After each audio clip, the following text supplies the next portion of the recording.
The Hearts of Gold podcast is brought to you by the Grow and Share Network, produced by Off the Walter Media Productions.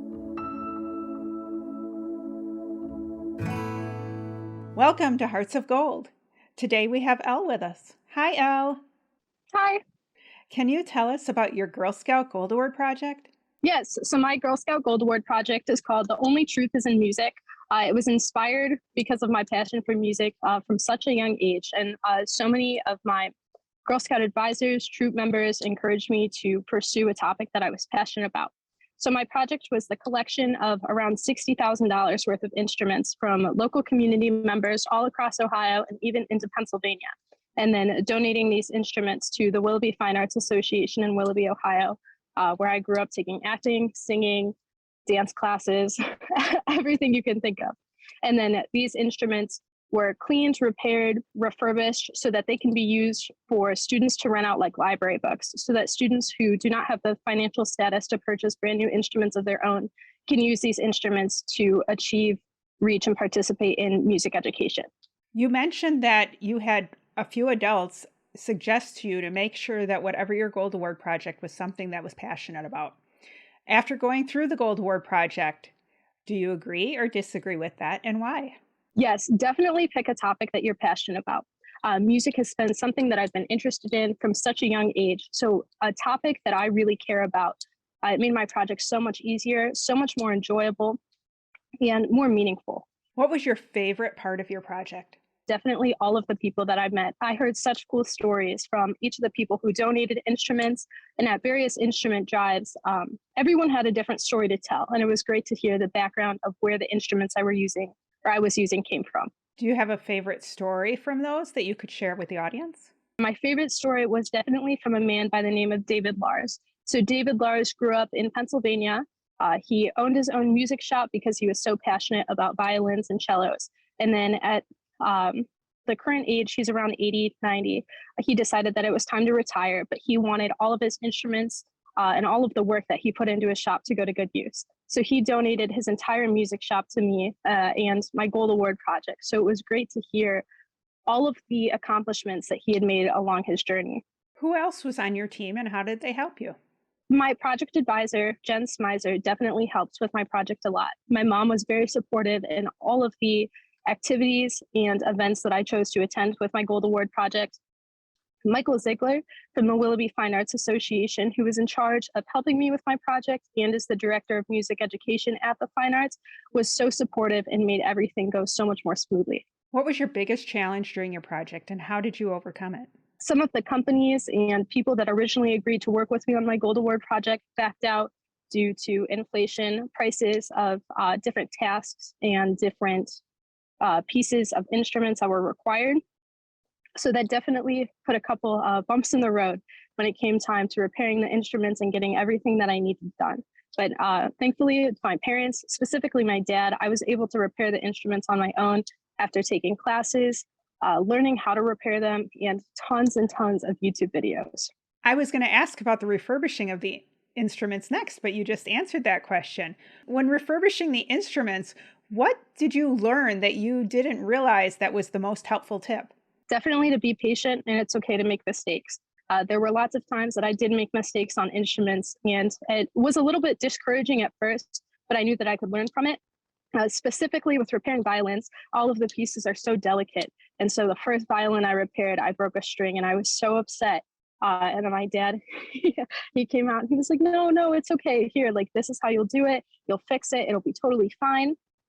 And so he showed me what to do, and I was able to repair the violins correctly moving forward.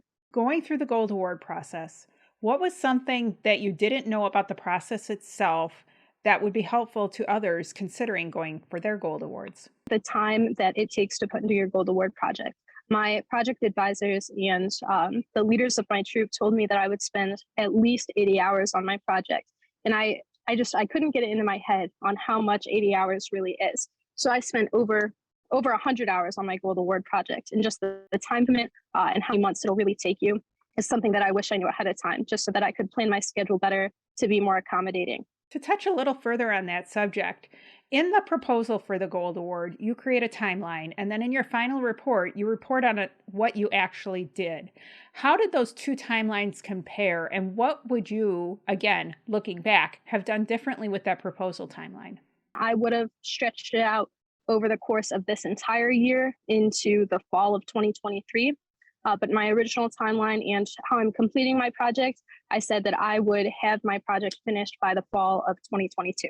I think giving myself until the fall of 2023 would have been a little bit easier and more lenient in how much time I had to repair the instruments and the other activities that I could participate in. What other Girl Scout memories do you have to share? I've been participating in Girl Scouts for 11, going on 12 years. My mom was the troop advisor and the scout leader from kindergarten up until my freshman year of high school. And then that's when I decided to change troops, just because my old troop had disbanded and kind of fallen out after all of the girls went to different high schools and it was difficult to plan activities together. My favorite memories are singing around the campfire and all of the friendships that you create. Specifically, I remember on my first camp out with the new troop that I joined, Troop 70444. I had done all of the girls there, but they were also welcoming. Also, for the girls, they braided my hair and they put hair wraps in my hair, so we would all have matching ones. What is in your future? I am currently going to my senior year of high school. On May 14th of 2022, I graduated from Lakeland Community College with a degree in psychology and a degree in science. So moving forward, once I graduate high school, I'm planning to attend college. Right now, I'm looking at the University of Akron, but that is bound to change, to double major in biomedical engineering and science and nursing with a minor in any type of foreign linguistics. I'm looking at German or Spanish, and then if I have the opportunity to, also American Sign Language. And then after that, I'm planning to go to medical school, and I would like my focus to be on neuroscience, emergency medicine, or molecular genetics. And how did you get to that as an interest? When I was in 7th grade, I started taking college courses. And so the difference in the topics that were taught were definitely eye-opening and provided a lot of new insight to different career opportunities and what I could pursue. During my time taking a bunch of different biology and anatomy courses, I found a love for neuroscience. And I love the way the brain works and how it operated with other parts of the body, and how significant it really was for being such a small portion of you. And so I knew from that point on, I wanted to pursue neuroscience. And then I had an opportunity to have a clinical shadowing experience at the Cleveland Clinic in their critical care unit, as well as the trauma department. And having the opportunity to witness and see what all of the doctors, nurses, and other healthcare professionals do to make sure that all of their patients receive the treatment that they need on the spot, I would love to participate and help people in that way. I want to highlight what you said earlier. You've already graduated from college and you haven't graduated from high school yet. How did you manage taking college courses while still being in high school? It became challenging at times, but to keep myself motivated and keep myself going, I would keep a picture of a doctor, a white coat, a stethoscope hanging up in my room, and I knew, like, this is what I want to do, so this is the work that I have to put in to get there. The best thing I did was creating a to-do list every single day, what I would be doing for what class. So for the first couple of classes I took, I struggled in creating a timeline of the amount of work that I needed to complete by a certain time, and I was in seventh, 8th grade at the time, so I was still young. But then once I reached high school, I had a better understanding of how the classes operated and what I would need to be doing. So then it just became easier, almost easier than high school courses, because the expectation was already set up, whereas the high school classes, it would change teacher to teacher. You are also involved in pageants. Can you tell us how you're involved in pageants? Originally, it started because one of my friends, Elias, had posted on their story that pageant their mom was in charge of was, they didn't have enough participants, but they were based out of Geauga County. And I'm not from Geauga County, I'm from Lake County, but I participate in many, many activities there. And so I texted them and I was like, hey, this isn't really my thing, but this looks really interesting. What do I need to do to apply? So they sent me the application process. I filled everything out. You answered many questions about yourself and then submitted an 8 to 10 minute personal reflection of the activities that you're involved with, what you're passionate about, and why you would be fit for the title of Miss Geauga County Maple Festival Queen.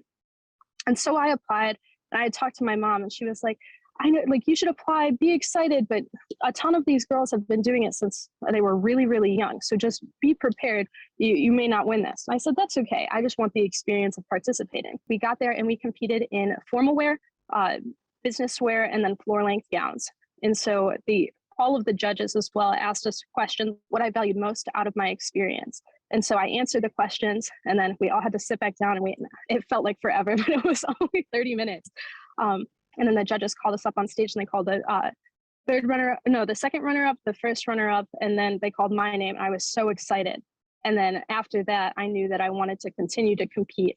So I came across the Miss Ohio volunteer pageant.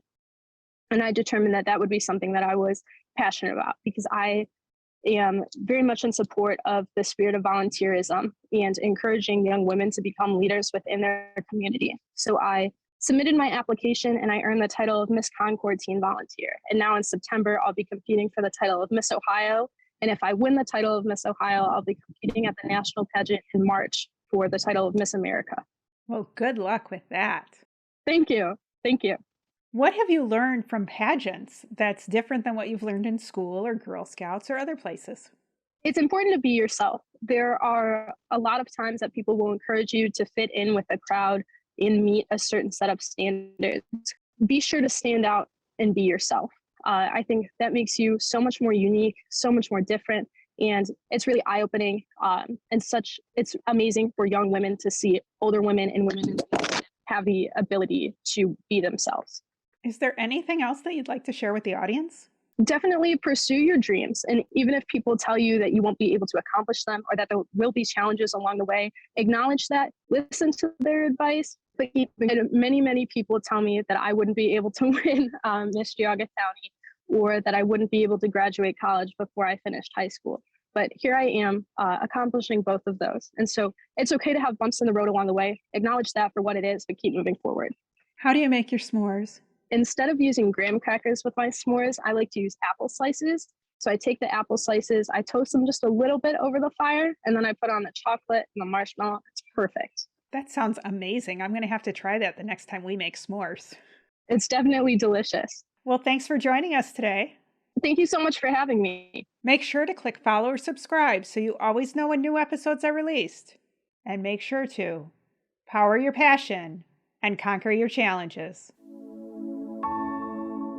The Hearts of Gold podcast is brought to you by the Grow and Share Network, produced by Off the Walter Media Productions. Thank you for listening and spreading the word on what we do. If you want to share your story of how you earned your Gold Award, reach out and send an email to growandsshare@outlook.com. Be sure to listen to the newest episodes on your favorite podcast app, as well as view the full video episodes on youtube.com/Cheryl M. Robinson. That's youtube.com/Cheryl, the letter M, Robinson. Take care, and we'll see you next time.